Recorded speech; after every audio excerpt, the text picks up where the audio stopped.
Vous avez ensuite, parmi les illustrations et les valeurs caractéristiques, bon, j'en ai déjà parlé, la légitimation des institutions et un leadership vertueux.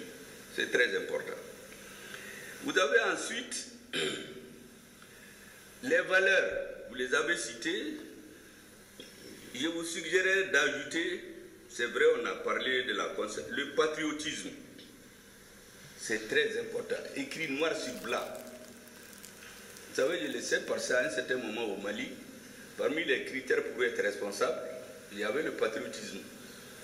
Parce que quand vous mettez quelqu'un dans une position, il va discuter avec des grandes puissances, où les gens ont les moyens, ils sont plus expérimentés que lui. Mais vous savez, le système des Européens, on vous intimide. Ce que j'ai dit l'autre jour là, ce n'est pas la blague, je le sais. On vous amène dans une salle, au bibagabaga. Devant les gens, c'est les souris, les accolades. Nous, dans les négociations commerciales, vous savez, l'ambassadeur le ministre des Américains, il est venu à 80 personnes. Nous, on était 4.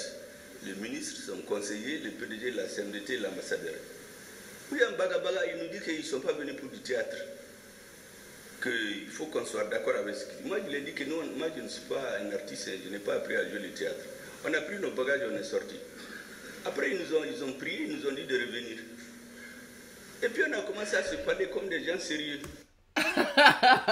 Très très belle référence. Je vous avais dit quoi, ce gars-là, il est très sage.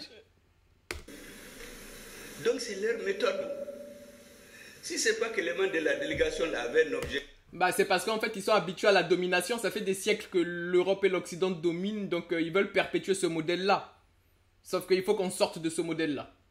C'est pas possible. Mais on allait céder à tout. Mais on a refusé. Et ils ont poussé leur président qui a appelé le nôtre la nuit. L'ambassadeur est allé réveiller à Tété à 6 h du matin. Quoi qu'a fait ou quoi faroula quoi. Président Atité ne nous a fait aucune pression. Il m'a parlé en soirée au téléphone. J'ai dit, mais vous croyez que la CIA n'a pas de gens qui parlent de soirée? Il s'est mis à rire. Il me dit, il ne faut pas nous amener des problèmes. J'ai dit, on n'aura aucun problème. Les gens, ils ont tort. Mais à la fin, ils ont cédé. On est venu avec une enveloppe de 250 milliards de francs CFA. Ils ont dit que la délégation malienne, là, c'est des fous. Ils sont venus dire, le Burkina, ils n'ont rien, c'est un militaire qui est là-bas. Au Bénin, on peut donner, c'est un civil. Au Tchad, parce que c'est les pays qui produisaient le coton. Mais si on n'avait pas fait bloc, si seulement les considérations, avoir peur, menacer, ou bien les Européens, ils sont plus hypocrites, hein. Ils vous appellent, ils disent, hey, les Chinois et les Russes, là, ils sont mauvais, hein. Il ne faut pas travailler avec eux. Comme si nous, on ne sait pas choisir qui sont nos amis. Donc, je voudrais que vous ajoutiez le patriotisme. Maintenant, l'utilisation des technologies de l'information dont les uns et les autres ont parlé. Vous savez, la société évolue, on ne peut pas arrêter l'évolution. Il faut s'adapter. La Chine qui a fait le TikTok là, mais là-bas les enfants ne regardent pas les réseaux sociaux. Leurs ordinateurs, c'est des algorithmes qui regardent les mathématiques, la physique, les sciences économiques. Il n'y a qu'un moment dans la semaine où les parents autorisent les enfants à regarder les réseaux. Mais aux États-Unis, les enfants d'Obama ne regardent pas les réseaux sociaux. C'est les week-ends. Il y a une fenêtre où les enfants sont autorisés à regarder la télé, les réseaux sociaux. Mais si chez nous le père vient, la film là que les femmes aiment là, comme un novelas, non. Il y a des familles où les maris se bagarrent avec les femmes. Ceux qui n'ont pas les moyens d'avoir deux télés là. On menace le mari, il sort. Là où c'est l'homme, c'est la femme qui sort. Et on regarde ces films, la femme embrasse son mari devant les autres et gifle son mari. La femme, il insulte son père. Mais quand les familles regardent ces choses-là, mais on formate leurs esprits. Et les pays où ces novelas-là, c'est pas regarder, c'est interdit, c'est crypté. Quand tu veux, tu payes et tu vas regarder. Mais c'est chez nous, la télé nationale diffuse. Donc, toi, tu n'as pas mangé le soir, ta femme est en train de regarder novelas. Si tu parles là, on te dit qui d'a bombo là, quoi. Et puis, si ça ne va pas là, on te menace. Les enfants voient les gens qui insultent leur mari, leur femme. Mais ça, il faut que nous-mêmes, on décide là. Sinon, on ne peut pas arrêter la technologie. Hein. Si on interdit de faire ces programmes-là, à notre télé, ou les chaînes cryptées qui sont chez nous là, le gouvernement peut faire la liste d'un certain nombre de chaînes et interdire que ça soit sur leur bouquet. Donc c'est à nous de décider qu'est-ce qui est bon pour nous. Sinon, si on laisse les autres là, ils vont nous venir vendre leur affaire là. Vous savez, l'homosexualité, quand il vient un ministre, on lui chuchote à l'oreille. Chez nous, on a renversé un régime comme ça. Les pays scandinaves sont venus, ils ont vu les membres du gouvernement, on dit coéducation complète, ou comme on appelle là. Ils ont réuni les enseignants, ils ont été, le premier ministre a monté au président, il dit mais c'est très bon. Ils ont été à Ségou, ils ont fait leur atelier, quand ils ont adopté les livres, comme le président voulait renvoyer le premier ministre. Le premier ministre est venu donner les livres, il dit mais vous avez fait du beau travail. Et puis il a appelé Mahmoud Diko, et puis il a envoyé une copie à Nyoro.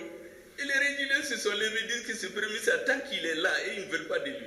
Mais s'ils l'ont jeté, mais ça c'était un complot entre les politiques et les religieux. C'est les Occidentaux qui ont mené de l'argent pour introduire l'homosexualité dans nos écoles.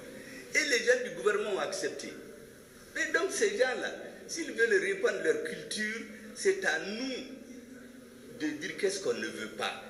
Mais quand on a des dirigeants qui jouent eux-mêmes, le premier ministre est d'accord pour l'homosexualité, le président lui dit que c'est bien alors qu'il n'est pas d'accord, parce qu'ils ont des conflits internes entre eux.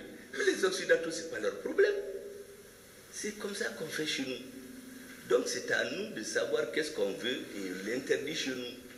Les films, les technologies, l'information et tout. On ne peut pas arrêter la technologie, je vous assure. Non, vraiment, c'est à nous de choisir ce qu'on veut. Et c'est surtout à nous d'élever notre propre civilisation. Personne d'autre ne le fera à notre place. Maintenant, le ministre de la Sécurité alimentaire a parlé de nourrir les gens. Vous savez, j'ai l'habitude dans mes... Le ministre de l'Emploi. Ah, vous ne voulez pas être de la sécurité alimentaire? Attendez, la prochaine fois, je vais voir le président, on va changer le gouvernement. Donc, j'ai l'habitude de dire dans mes développements qu'un gouvernement, quelle que soit la façon dont il vient, coup d'État, élection, succession dynastique, que sais-je encore, il a 3 moyens de légitimation. Un gouvernement qui ne peut pas assurer la sécurité physique de ses citoyens, il ne peut pas être légitime. Quand vous êtes sécurisé physiquement, vous voulez manger. Quand vous avez peur de mourir là, vous courez tellement. Mais si vous savez qu'il n'y a plus de danger là, vous commencez à avoir faim. Un gouvernement qui ne peut pas nourrir sa population, il ne peut pas être légitime. Un gouvernement qui ne peut pas soigner sa population, il ne peut pas être légitime. Un gouvernement qui ne peut pas éduquer sa population, il ne peut pas être légitime. C'est les 4 critères de légitimation d'un pouvoir pour moi.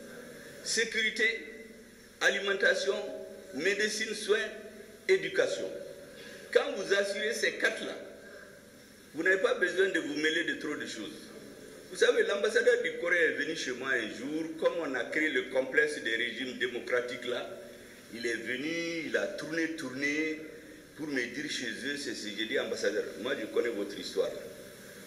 Celui qui a développé votre pays là, vous l'appelez dictateur, il s'appelait Tchondo Kwan.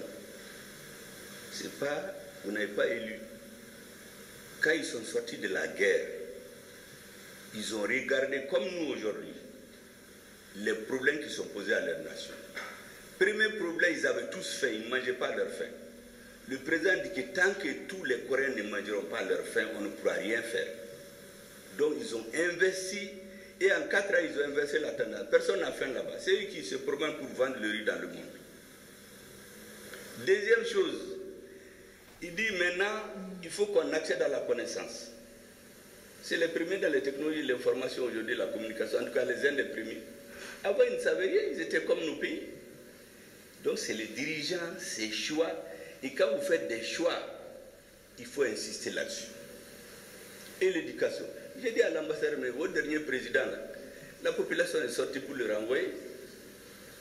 Ils n'ont pas eu besoin qu'on leur paye de l'argent.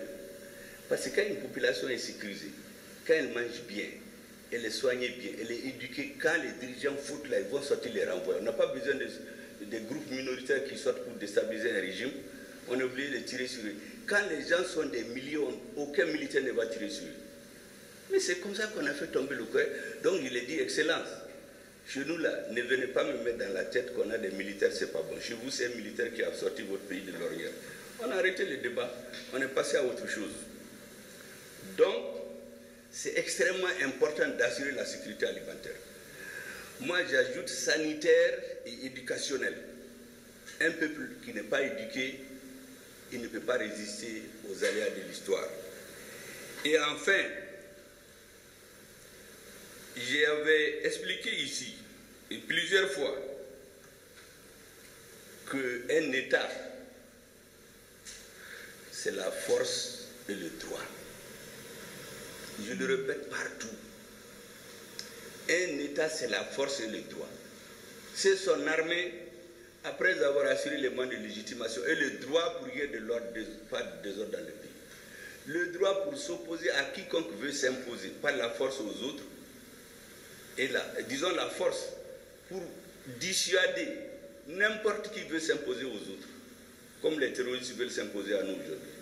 Et le droit pour protéger les droits des citoyens. C'est ça un État.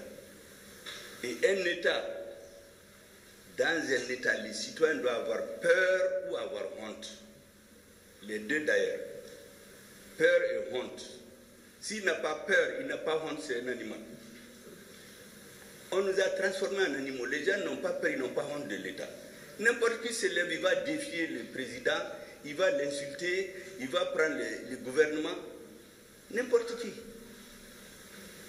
Et il n'y a pas de droit. Un maire se lève, il va vendre les rails. Un ministre se lève, il privatise les TP. On ne peut rien. Quand on veut faire des travaux d'urgence, on dit aller chez des privés. Donc les gens n'ont peur de rien. Dans un État où les gens n'ont pas peur, l'État c'est le droit et la force. Il faut que les gens aient peur de l'État à cause de sa force et du fait que la justice peut passer pour eux. Je ne parle pas d'une justice qu'on manipule. Je ne parle pas non plus des militaires qui défilent dans ces pays-là où on dénigre nos militaires. Ce n'est pas eux. Je parle de ceux qui font correctement le travail. Quand il n'y a pas ça, il n'y a pas d'État. Et enfin, maintenant, je finis par l'histoire de l'UNESCO. Vous savez, au Mali, le ministre, un des professeurs a parlé de l'UNESCO. Vous savez, les programmes qu'on nous enseigne, le ministre de la Défense a d'ailleurs parlé des instruments, l'éducation qu'on met dans la tête des gens depuis le bas âge. On enseigne l'histoire des autres au premier cycle. Quand on commence à être plus conscient, on nous enseigne l'histoire des Européens. Vous savez d'où c'est venu? En 1960, lorsque les pays ont acquis leur indépendance, comme les autres cherchent toujours à nous maîtriser, ils ont tout de suite organisé à Addis Abeba, en 1962, la conférence mondiale sur l'éducation en Afrique. Tous les pays ont été. Ah, conférence mondiale sur l'éducation en Afrique, mais qu'est-ce que le monde a à voir avec, qu'est-ce que l'Afrique a à voir avec le monde? Parce que est-ce que le monde apprend des trucs sur l'Afrique? Faut quitter ça. Hein. Le Mali était représenté par le ministre de l'Éducation Ablaye Singaré et notre ambassadeur à Paris, je crois que c'était Camilla, en tout cas un de nos hauts responsables. Mais c'est là-bas qu'on a uniformisé l'enseignement dans tous les États africains. Maintenant, quand les dirigeants sont retournés chez eux, chaque pays a essayé de l'adapter. Chez nous, les gens se sont plus penchés sur la décolonisation du mental des gens. Mais cet aspect-là, ça leur a échappé, je crois. En tout cas, tu entends chaque Malien qui se lève, ah, la réforme de 1962, Outa Doera Boramiou. Parce qu'on nous a dit que tout a été créé à partir de ça. Ce n'est pas vrai. C'est les Occidentaux qui ont fait ça. Et dans tous les pays africains, là, c'est les mêmes programmes à peu près. Tous les pays francophones, là. On vous enseigne les Babamba, les Soni Alibar et autres là, en première année. Quand vous venez, Révolution française, la Révolution russe, l'histoire, la Révolution industrielle en Angleterre. Ça, c'est la vérité. Mais que vous sachiez d'où ça vient. Donc, quand le ministre de la Défense dit qu'il y a les instruments, ces instruments-là ont été élaborés, ça peut échapper des gens à des moments donnés, mais nous, ça ne doit pas nous échapper. Parce qu'encore une fois, le ministre de la Culture, il est là, il a le verbe haut souvent, parce qu'il sait que son premier soutien dans l'équipe gouvernementale, c'est le président. Parce que le président nous dit que la culture, le mental, non maïellement, tout ce qu'on fait, c'est zéro. Donc je voudrais vous féliciter. Tout ce que j'ai dit là, c'est vraiment des contributions, comme je dis. Tout ce que nous avons dit, c'est les avis des membres du gouvernement. C'est vos élèves individuellement. Allez-y intégrer ce qui est bon, parce que c'est pour toutes les institutions. Donc on ne prétend pas détenir seule la vérité. Mais en tout cas, intégrer ce qui est bon, la dame qui parle au professeur Ndiaye. C'est le premier ministre qui clôt la séance. Je voudrais d'abord vous remercier pour votre exposé. Honnêtement, je le trouve brillant. Vous savez, aucune œuvre humaine n'est parfaite. C'est pourquoi je ne voulais pas ajouter complète. Et ça montre effectivement qu'on ne s'est pas trompé. Dans les choix de votre équipe, le ministre de la Refondation ne s'est pas trompé. Le président non plus ne s'est pas trompé parce que vous savez qu'au sortir des assises nationales, beaucoup ont parlé des 30 ans, tous les Maliens sentent que ça ne va pas. Mais quand les Maliens se sont retrouvés, ils ont dit ce qui leur fait mal. Mais comment soigner cette maladie? Certains ont dit qu'il faut que l'or brille pour le Mali, il faut arrêter la spéculation foncière. Mais tout ça, s'il n'y a pas des hommes de valeur au centre, à tout agnon. Donc c'est la phase la plus sensible qu'on vous a confiée de traiter, réfléchir et proposer aux Maliens. Et je pense que le travail a été fait avec succès. Il nous appartient de vous aider et de nous aider à l'enrichir. Parce que ce que vous avez présenté, c'est un socle. Je veux qu'on comprenne tous, y compris les ministres, que vous ne pouvez pas traiter de tout. Vous présentez un socle autour duquel chaque secteur va travailler.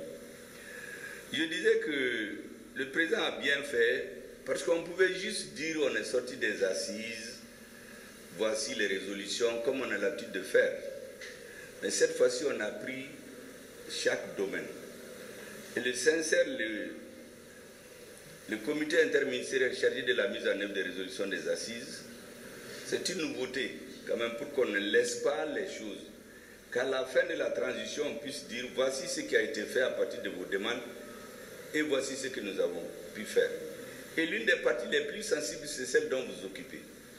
Donc, vous donnez au président les moyens de donner suite, effectivement, à cette revendication du peuple. Je crois qu'on est dans cette dynamique. Ce n'est pas pour rien que j'ai lancé quelques fleurs au ministre de la Culture en lui disant que son premier soutien dans le gouvernement, c'est le président. Parce qu'on sait que les Malikoura, là, si l'homme ne change pas, il ne pourra pas changer. Donc ce que vous dites, c'est des instruments pour pouvoir changer l'homme. Je voudrais donc vous féliciter. Donc vous donnez en réalité suite à une revendication majeure des Maliens à travers les assises nationales et à une revendication majeure, une exigence majeure que le président a placée devant le gouvernement. C'est de donner suite à ce que les Maliens ont demandé. Je crois que vous êtes en train de remplir honorablement cette mission. Je voudrais donc vous féliciter et dire qu'en tout cas au niveau du gouvernement, vous pouvez compter sur notre soutien. Le premier ministre de la Refondation, il est l'un des piliers de ce système. Vous savez, au début, quand on formait le gouvernement, quand j'ai dit de venir, il dit non, lui ne veut pas être ministre. J'ai dit, il n'y a pas de ministre. Histoire de fondation, là. Il faut que tu viennes. Tu vas l'expliquer. Parce qu'au début, beaucoup ont dit, mais c'est quoi votre fondation, là? Bon, quand j'ai appris récemment, ça faisait rire les gens, que Macron aussi a mis un comité de refondation de la France. J'ai dit, bon, ça veut dire que c'est bien compris maintenant par beaucoup de gens. Les assises nationales, beaucoup n'étaient pas pour. Mais ça s'est tenu et le président en a tenu compte. Parce que les assises ont posé les bases, le soubassement du nouvel édifice qu'on va construire. Ces assises, si vous vous rappelez, ceux qui ont fait leur mouvement de contestation, les militaires qui ont délivré le peuple malien, plus la majorité des Maliens, qui n'étaient ni dans l'un ni dans l'autre, c'est eux qui se sont retrouvés, pour tracer une feuille de route pour le peuple malien. Et le président l'a pris en main, c'est la mise en œuvre de cette feuille de route que le président met en œuvre. On vous a donc confié un aspect et vous êtes en train de le faire honorablement. Je voudrais donc vous remercier et vous dire que le Mali compte beaucoup sur vous. Tout le monde vous regarde. Parce qu'on a l'habitude de faire des bons textes, on applaudit, on rentre à la maison et puis c'est fini. Suivez votre affaire parce que les Malikoura, là, ça dépend de la réussite de votre travail aussi. Et j'espère que vous allez continuer. En tout cas, nous comptons bien sur vous. Merci bien, mesdames et messieurs. Monsieur le ministre, félicitations. La séance est levée. Je vous avais dit quoi? On en apprend beaucoup toujours de cet homme, il est très sage. J'aime beaucoup la sagesse africaine. En Afrique, on dit que quand un vieux meurt, c'est comme si une bibliothèque brûlait. C'est bien vrai. On en a l'exemple, pardon, avec cet homme sage.